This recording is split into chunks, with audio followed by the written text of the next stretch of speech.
ओम श्री परमात्मने नमः। श्रीमद् भगवद गीता अथ चतुर्थोध्याय। श्री भगवान ने दूसरे अध्याय के 39वें श्लोक में अर्जुन से कहा कि ज्ञान योग में अपने विवेक के अनुसार विचार पूर्वक चलने से जिस संबुद्धि की प्राप्ति होती है उसी को तू कर्मयोग के विषय में सुन। अर्थात कर्मयोग में निष्काम भाव पूर्वक पर हितार्थ कर्तव्य कर्म करने से यह संबुद्धि कैसे प्राप्त होती है इसे सुन। एष ते हिता सांख्ये बुद्धिर योगे तिमाम शुणु। फिर कर्मयोग का वर्णन करते हुए प्रसंगानुसार अर्जुन की प्रश्न करने पर सिद्ध प्रज्ञ के लक्षण बताकर अध्याय का विषय समाप्त किया। तीसरे अध्याय के आरंभ में अर्जुन ने प्रश्न किया कि आपके मत में जब बुद्धि श्रेष्ठ मान्य है तो फिर आप मुझे घोर कर्म युद्ध में क्यों लगाते हैं। इसके उत्तर में भगवान ने चौथे श्लोक से 29वें श्लोक तक विविध प्रकार से कर्तव्य कर्म करने की आवश्यकता का प्रतिपादन करते हुए सिद्ध किया कि कर्तव्य कर्म करने से ही संबुद्धि प्राप्त होती है। फिर 30वें श्लोक में भगवान निष्ठा के अनुसार कर्तव्य कर्म करने की विशेष विधि बताई कि विवेक पूर्वक संपूर्ण कर्मों को मेरे अर्पण करके तथा निष्काम निर्मम और निसंताप होकर शास्त्र विहित कर्तव्य कर्म करने को करना चाहिए। कर्तव्य कर्म अपने इस मत की पुष्टि की तथा 35वें श्लोक में इस विधि के पालन पर विशेष जोर देते हुए कहा कि अपने कर्तव्य का पालन करते हुए मरना ही श्रेयस्कर है। स्वधर्मे निधनम श्रेयः। इस पर अर्जुन ने 36वें श्लोक में प्रश्न किया कि मनुष्य ना चाहते हुए भी किससे प्रेरित होकर पाप कर बैठता है। इसके उत्तर में भगवान ने काम अर्थात कामना कोई सारे पापों अनर्थों का हेतु बताकर अंत में कामरूप शत्रु को मार डालने की आज्ञा दी। यद्यपि तीसरे अध्याय के 37वें श्लोक में भगवान लगातार उपदेश दे रहे हैं तथापि 43वें श्लोक में अर्जुन के प्रश्न का उत्तर समाप्त होने पर महर्षि वेदव्यास जी तीसरे अध्याय की समाप्ति कर देते हैं और नया चौथा अध्याय आरंभ कर देते हैं। इससे ऐसा मालूम देता है कि अर्जुन के प्रश्न का उत्तर समाप्त होने पर भगवान कुछ समय के लिए रुक जाते हैं। फिर दूसरे अध्याय के 47वें 48वें श्लोक में जिस कर्मयोग का विषय चल रहा था उसी को चौथे अध्याय के पहले श्लोक में इमम पद से पुनः आरंभ करते हैं। अतः चौथा अध्याय तीसरे अध्याय का ही परिशिष्ट माना जाता है। कर्मयोग में दो बातें मुख्य हैं, कर्तव्य कर्मों का आचरण और कर्तव्य कर्मों के विषय में विशेष जानकारी। अर्जुन कर्मों का स्वरूप से त्याग करना चाहते हैं, इसलिए तीसरे अध्याय के आरंभ में भगवान से कहते हैं कि आप मुझे घोर कर्मों में क्यों लगाते हैं। अतः तीसरे अध्याय में भगवान अनेक प्रकार से कर्तव्य कर्मों के आचरण की आवश्यकता पर जोर देते हैं और साथ ही कर्मयोग को समझने की तात्विक बात भी करते हैं। परंतु इस अध्याय में कर्मयोग की तात्विक बातों को समझने पर विशेष जोर देते हुए कर्तव्य कर्मों का पालन करना आवश्यक बताते हैं। तात्पर्य यह है कि तीसरे और चौथे दोनों ही अध्यायों में उपयुक्त दोनों बातें कही गई हैं, किंतु तीसरे अध्याय में कर्तव्य कर्मों के आचरण की बात मुख्य है और चौथे अध्याय में कर्तव्य कर्मों के विषय में समझ जानकारी की बात मुख्य है। तत्ते कर्म प्रवक्ष्यामि यज्ञात्वा मोक्ष शुभा। जो कर्मयोग अनादि होते हुए भी इस भूमंडल पर जानने वाले विशेष पुरुष के न रहने से बहुत काल में लुप्त प्राय हो गया था, उसी कर्मयोग का वर्णन पुनः आरंभ करते हुए भगवान पहले 3 श्लोकों में कर्मयोग की परंपरा बताकर उसकी अनादिता सिद्ध करते हैं। श्री भगवान उवाच इमं विश्वस्वते योगं प्रोक्तवानहमव्ययम् विवस्वान् मनवे प्राह मनुर्इक्ष्वाकवे ब्रवीत्। इसकी व्याख्या इस प्रकार है। इमं विश्वते योगं प्रोक्तवान न हम मव्ययम्। भगवान ने जिन सूर्य, मनु और इक्ष्वाकु राजाओं का उल्लेख किया है वे सभी गृहस्थ थे और उन्होंने गृहस्थ आश्रम में रहते हुए ही कर्मियों के द्वारा परम सिद्धि प्राप्त की थी। अतः यहाँ के एवं अव्ययम योगम पदों का तात्पर्य पूर्व प्रकरण के अनुसार तथा राज परंपरा के अनुसार कर्म योग लेना ही उचित प्रतीत होता है। यद्यपि पुराणों में और उपनिषदों में भी कर्मियों का वर्णन आता है, तथापि वह गीता में वर्णित कर्मियों के समान सांगोपांग और विस्तृत नहीं है। गीता में भगवान ने विविध युक्तियों से कर्मियों का सरल और सांगोपांग विवेचन किया है। कर्मियों का इतना निषद वर्णन पुराणों और उपनिषदों में देखने में नहीं आता। भगवान नित्य है और उनका अंश जीवात्मा भी नित्य है तथा भगवान के साथ जीव का संबंध भी नित्य है। अतः भगवत प्राप्ति के सब मार्ग, योग मार्ग, ज्ञान मार्ग, भक्ति मार्ग आदि भी नित्य है। यहाँ अव्यय पद से भगवान कर्मियों की नित्यता प्रतिपादन करते हैं। परमात्मा के साथ जीव का स्वतः सिद्ध संबंध नित्य योग है। जैसे पतिव्रता स्त्री को पति के होने के लिए कुछ नहीं करना पड़ता क्योंकि वह पति की ही तो है, ऐसे ही साधक को परमात्मा का होने के लिए करना कुछ नहीं है, वह तो परमात्मा का है ही, परंतु नित्य क्रिया पदार्थ घटना आदि के साथ जब वह अपना संबंध मान लेता है तब उसे नित्य योग अर्थात परमात्मा के साथ अपना नित्य संबंध का अनुभव नहीं होता। अतः उस अनित्य के साथ माने हुए संबंध को मिटाने के लिए कर्मयोगी शरीर, इंद्रियां, मन, बुद्धि आदि मिली हुई समस्त वस्तुओं को संसार की मानकर संसार की सेवा में लगा देता है। वह मानता है कि जैसे धूल का छोटे से छोटा कण भी विशाल पृथ्वी का ही एक अंश है, ऐसे ही यह शरीर भी विशाल ब्रह्मांड का ही एक अंश है। ऐसा मानने से कर्म तो संसार के लिए होंगे पर योग अपने लिए होगा, अर्थात नित्य योग का अनुभव हो जाएगा। भगवान विवस्वते प्रोक्तवान पदों से साधक को मानो यह लक्ष्य कराते हैं कि जैसे सूर्य सदा चलते ही रहते हैं अर्थात कर्म करते ही रहते हैं और सबको प्रकाशित करने पर भी स्वयं निर्लिप्त रहते हैं, ऐसे ही साधकों को भी प्राप्त परिस्थिति के अनुसार अपने कर्तव्य कर्म का पालन स्वयं करते रहना चाहिए और दूसरों को भी कर्मयोग की शिक्षा देकर लोक संग्रह करते रहना चाहिए पर स्वयं उनमें निर्लिप्त रहना चाहिए। सृष्टि में सूर्य सबके आदि हैं। सृष्टि की रचना के समय भी सूर्य जैसे पूर्व कल्प में थे वैसे ही प्रकट हुए। उन सूर्य को भगवान ने अविनाशी कर्मयोग का उपदेश दिया।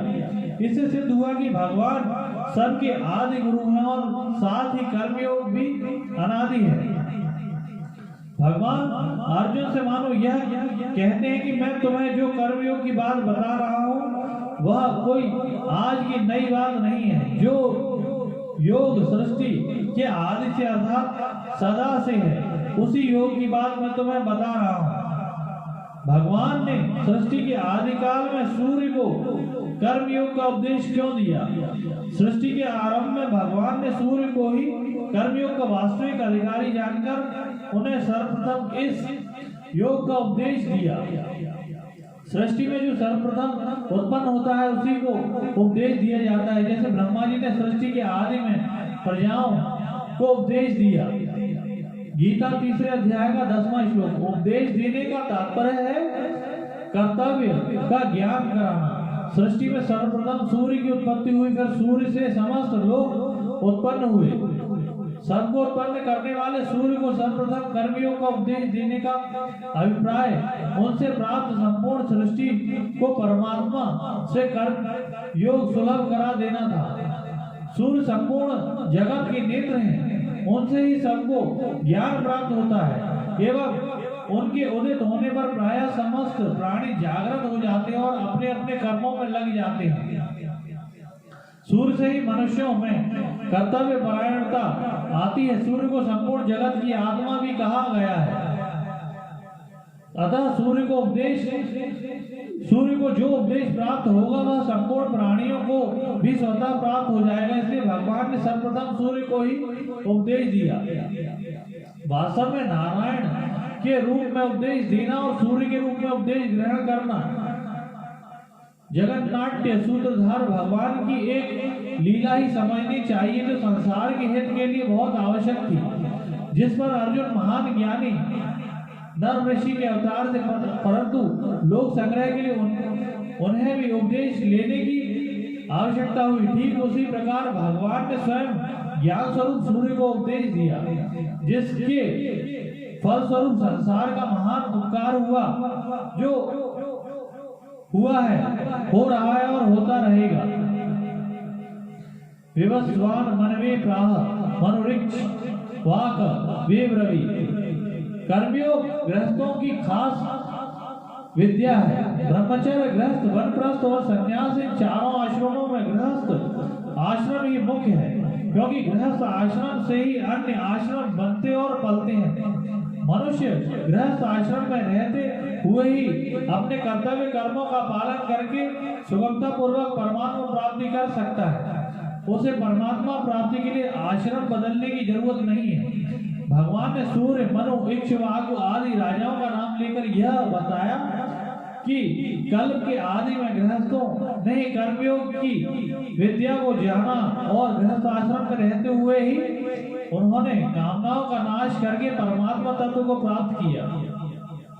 स्वयं भगवान श्री कृष्ण और अर्जुन भी गृहस्थ थे, इसलिए भगवान अर्जुन के माध्यम से मानो संपूर्ण गृहस्थों को सावधान करते हैं कि तुम लोग अपने घर की विद्या कर्मयोग का पालन करके घर में रहते हुए ही परमात्मा को प्राप्त कर सकते हो। तुम्हें दूसरी जगह जाने की जरूरत नहीं है।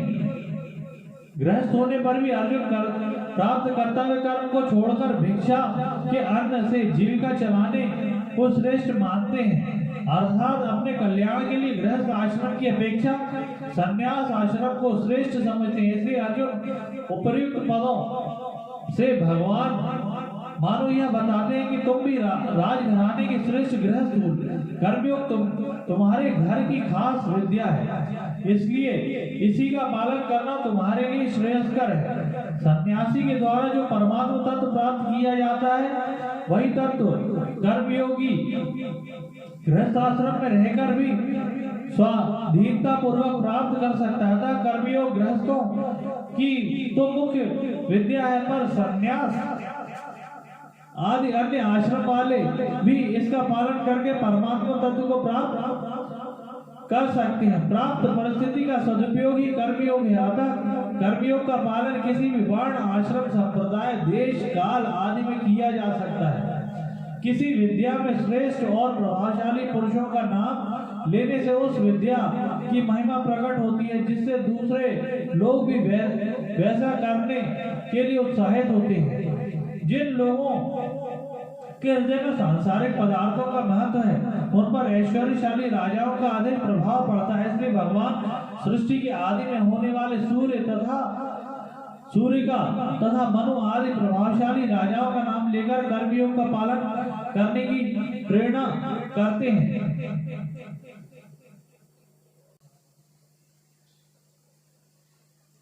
एवं परंपरा प्राप्त इमं राजर्षयो विदुः साकालेनेह महता योगो नष्टः परन्तप। इसकी व्याख्या इस प्रकार है। एवं परंपरा प्राप्त इमं राजर्षयो विदुः। सूर्य, मनु, इक्ष्वाकु आदि राजाओं ने कर्मयोग को भली भांति जानकर उसका स्वयं भी आचरण किया और प्रजा से भी वैसा आचरण कराया। इस प्रकार राजर्षियों में इस कर्मयोग की परंपरा चली। यह राजाओं, क्षत्रियों की खास विद्या है, इसलिए प्रत्येक राजा को यह विद्या जाननी चाहिए। इस प्रकार परिवार, समाज, गांव आदि के जो मुख्य व्यक्ति हैं उन्हें भी यह विद्या अवश्य जाननी चाहिए। प्राचीन काल में कर्मयोग को जानने वाले राजा लोग राज्य के भोग में आसक्त हुए बिना सुचारू रूप से राज्य का संचालन करते थे। प्रजा के हित में उनकी स्वाभाविक प्रवृत्ति रहती थी। वे राजा लोग अपनी प्रजा के हित के लिए प्रजा से उसी प्रकार कर लिया करते थे जिस प्रकार सहस्त्र गुना बनाकर बरसाने के लिए ही सूर्य पृथ्वी से जल लिया करते हैं। तात्पर्य यह है कि राजा लोग प्रजा से कर आदि के रूप में लिए गए धन को प्रजा के हित में लगा देते थे और अपने स्वार्थ में थोड़ा भी खर्च नहीं करते थे। अपने जीवन निर्वाह के लिए वे अलग खेती आदि काम करवाते थे। कर्मयोग का पालन करने के कारण उन राजाओं को विलक्षण ज्ञान और भक्ति स्वतः प्राप्त थी। यही कारण था कि प्राचीन काल में बड़े बड़े ऋषि भी ज्ञान प्राप्त करने के लिए उन राजाओं के पास जाया करते थे। श्री वेद व्यास जी के पुत्र सुखदेव जी भी ज्ञान प्राप्ति के लिए राजर्षि जनक के पास गए। सकालिनेह महता योगो नष्टः। परमात्मा नित्य है और उनकी प्राप्ति के साधन कर्मयोग, ज्ञान योग, भक्ति योग आदि भी परमात्मा के द्वारा निश्चित किए होने से नित्य है। अतः इनका कभी अभाव नहीं होता। न भावो विद्यते सतः। ये आचरण में आते हुए न दिखने पर भी नित्य रहते हैं, इसलिए यहाँ आए। नष्टः पद का अर्थ लुप्त अप्रकट होना ही है, अभाव होना नहीं है। स एवायं मया तेज्या योगः प्रोक्तः पुरातनः भक्तोऽसि मे सखा चेति रहस्यं कृतदुत्तमम्। इसकी व्याख्या इस प्रकार है। अर्जुन भगवान को अपना प्रिय सखा पहले से ही मानते थे, पर भक्त अभी हुए हैं। अर्थात अर्जुन सखा भक्त तो पुराने हैं पर दास भक्त नए हैं। आदेश या उपदेश दास अथवा शिष्य को ही दिया जाता है, सखा को नहीं। अर्जुन जब भगवान के शरण हुए तभी भगवान का उपदेश आरंभ हुआ। जो बात सखा से भी नहीं कही जाती वह बात भी शरणागत शिष्य के सामने प्रकट कर दी जाती है। अर्जुन भगवान से कहते हैं कि मैं आपका शिष्य हूँ, इसलिए आपकी शरण हुए मुझे शिक्षा दीजिए। इसलिए भगवान अर्जुन के सामने अपने आप को प्रकट कर देते हैं, रहस्यों को खोल देते हैं। अर्जुन का भगवान के प्रति बहुत विशेष भाव था, तभी तो उन्होंने वैभव और अस्त्र शस्त्रों से सुसज्जित नारायणी सेना का त्याग करके निशस्त्र भगवान को अपने सारथी के रूप में स्वीकार किया। साधारण लोग भगवान की दी हुई वस्तुओं को ही अपनी मानते हैं, पर भगवान को अपना नहीं मानते। वे लोग वैभवशाली भगवान को न देखकर उनके वैभव को देखते हैं, वैभव को ही सच्चा मानते हैं। वैभव को ही सच्चा मानने से उनकी बुद्धि इतनी भ्रष्ट हो जाती है कि वे भगवान का अभाव ही मान लेते हैं, अर्थात भगवान की तरफ उनकी दृष्टि जाती ही नहीं। कुछ लोग वैभव की प्राप्ति के लिए ही भगवान का भजन करते हैं। भगवान को चाहने से तो वैभव भी पीछे आ जाता है, पर वैभव को चाहने से भगवान नहीं आ सकते। वैभव तो भक्त के चरणों में लेटता है, परंतु सच्चे भक्त वैभव की प्राप्ति के लिए भगवान का भजन नहीं करते। वे तो वैभव को नहीं चाहते, अभी तो भगवान को ही चाहते हैं। वैभव को चाहने वाले मनुष्य वैभव के भक्त हो जाते हैं। वैभव और भगवान को चाहने वाले मनुष्य भगवान के भक्त होते हैं। अर्जुन ने वैभव का त्याग करके केवल भगवान को अपनाया तो युद्ध क्षेत्र में भीष्म, द्रोण, युधिष्ठिर आदि महापुरुष के रहते हुए भी गीता का महान दिव्य उपदेश केवल अर्जुन को ही प्राप्त हुआ और बाद में राज्य भी अर्जुन को मिल गया। स एवायं मया तेज्या योगः प्रोक्तः पुरातनः। इन पदों का तात्पर्य यह नहीं है कि मैं कर्मयोग को पूर्णतः कह दिया, अपितु यह तात्पर्य है कि जो कुछ कहा है वह पूर्ण है। आगे भगवान के जन्म के विषय में अर्जुन द्वारा किए गए प्रश्न का उत्तर देकर भगवान ने पुनः उसी कर्मयोग का वर्णन आरंभ किया। भगवान कहते हैं कि सृष्टि के आदि में मैंने सूर्य को के प्रति जो कर्मयोग था वह आज मैं सूर्य के प्रति जो कर्मयोग कहा था वह आज मैं तुमसे कहा है। बहुत समय बीत जाने पर वह योग अप्रकट हो गया था और मैं भी अप्रकट ही था। अब मैं भी अवतार लेकर प्रकट हुआ हूँ और योग को भी पुनः प्रकट किया है। अतः अनादिकाल से जो कर्मयोग मनुष्यों को कर्म बंधन से मुक्त करता आ रहा है वह आज भी उन्हें कर्म बंधन से मुक्त कर देगा। रहस्यम हेतुत्तम। जिस प्रकार 18वें अध्याय के 66वें श्लोक में भगवान ने अर्जुन के सामने सर्वहुतम बात प्रकट की कि तू मेरे शरण में आ जा, मैं तुझे संपूर्ण पापों से मुक्त कर दूंगा, उसी प्रकार यहाँ उत्तम रहस्य प्रकट करते हैं कि मैंने ही सृष्टि के आदि में सूर्य को उपदेश दिया था, वही आज तुझे उपदेश दे रहा हूँ। भगवान अर्जुन से मानो यह कहते हैं कि तेरा सारथी बनकर तेरी आज्ञा का पालन करने वाला होकर भी मैं आज तुझे वही उपदेश दे रहा हूँ जो उपदेश मैंने सृष्टि के आदि में सूर्य को दिया था। मैं साक्षात वही हूँ, अभी अवतार लेकर गुप्त रीति से प्रकट हुआ हूँ। यह बहुत रहस्य की बात है। इस रहस्य को आज मैं तेरे सामने प्रकट कर रहा हूँ क्योंकि तू मेरा भक्त और प्रिय सखा है। साधारण मनुष्य की तो बात क्या है, साधक की दृष्टि में उपदेश की ओर अधिक और उपदेष्टा की ओर कम जाती है। इस प्रसंग को पढ़ने सुनने का उपदिष्ट योग पर तो दृष्टि जाती है, पर उपदेश भगवान श्री कृष्ण ही आदि नारायण है, इस पर प्राय दृष्टि नहीं जाती। जो बात साधारणतः पकड़ में नहीं आती वह रहस्य की होती है। भगवान यहाँ रहस्य पद से अपना परिचय देते हैं, जिसका तात्पर्य है कि साधक की दृष्टि सर्वथा भगवान की ओर ही रहनी चाहिए। अपने आप को आदि उपदेष्टा कहकर भगवान मानो अपने को मानव मात्र का गुरु प्रकट करते हैं। गीता में भगवान ने उपदेश के प्रारंभ में दूसरे अध्याय के 11वें श्लोक से 30वें श्लोक तक मनुष्य मात्र के अनुभव का वर्णन किया। यह मनुष्य मात्र का ही अनुभव नहीं है अपितु जीव मात्र का भी अनुभव है, कारण कि मैं हूँ ऐसा अपनी सत्ता का अनुभव स्थावर जंगम सभी प्राणियों को है। वृक्ष पर्वत आदि को भी इसका अनुभव है, पर वे इसे व्यक्त नहीं कर सकते। पशु पक्षियों में तो प्रत्यक्ष देखने में भी आता है। जैसे पशु पक्षी आपस में लड़ते हैं तो अपनी सत्ता को लेकर ही लड़ते हैं। यदि अपनी अलग सत्ता का अनुभव ना हो तो वे लड़े ही क्यों। मनुष्य को इसका प्रत्यक्ष अनुभव है ही, परंतु वह ना तो अपने अनुभव की ओर दृष्टि डालता है और ना उसका आदर ही करता है।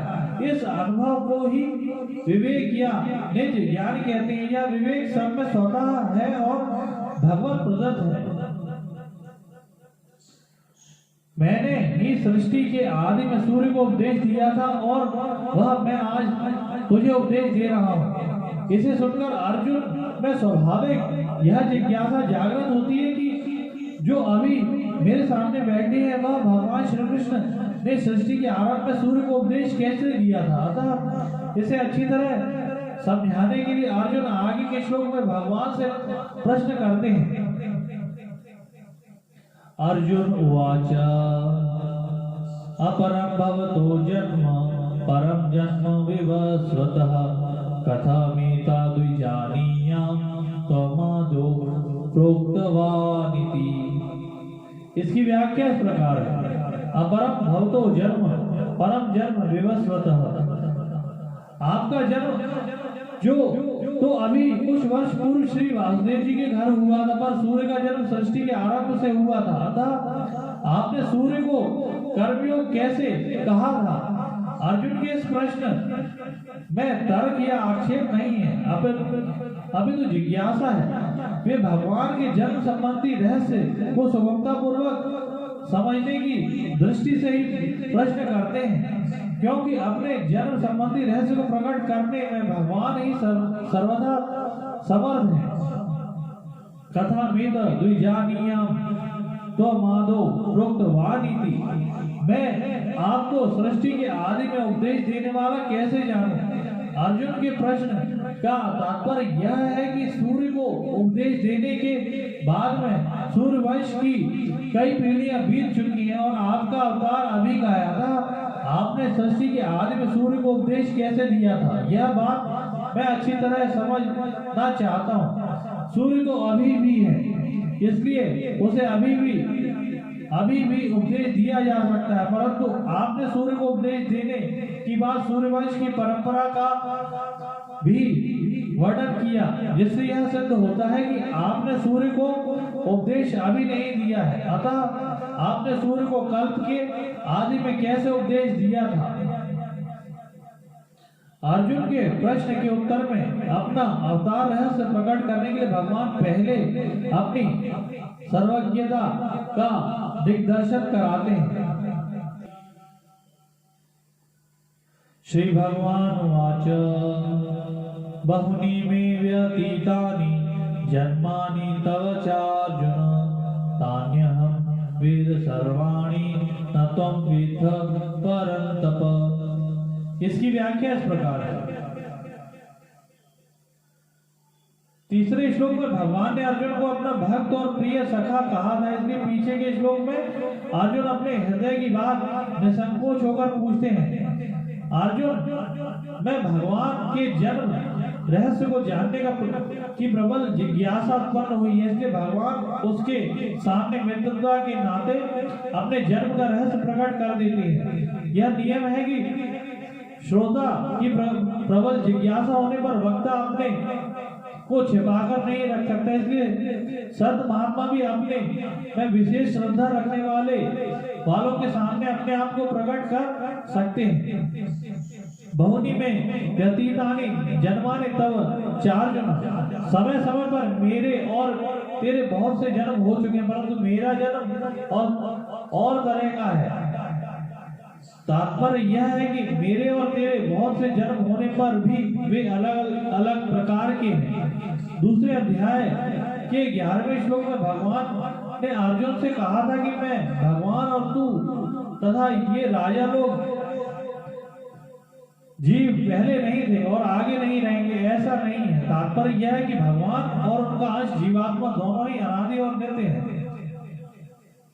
तान्य हम वेद सर्वाणी, संसार ऐसे जाते मर जीव भी होते हैं, संसार में से जाते मर जीव भी होते हैं जिनको अपने पूर्व जन्मों का ज्ञान होता है। ऐसे महापुरुष युज्ञान योगी कहलाते हैं, जो साधना करके सिद्ध होते हैं। साधना में अभ्यास करते करते इनकी वृत्ति इतनी तेज हो जाती है कि ये जहाँ वृत्ति लगाते हैं वहाँ ज्ञान इनको हो जाता है। ऐसे योगी कुछ सीमा तक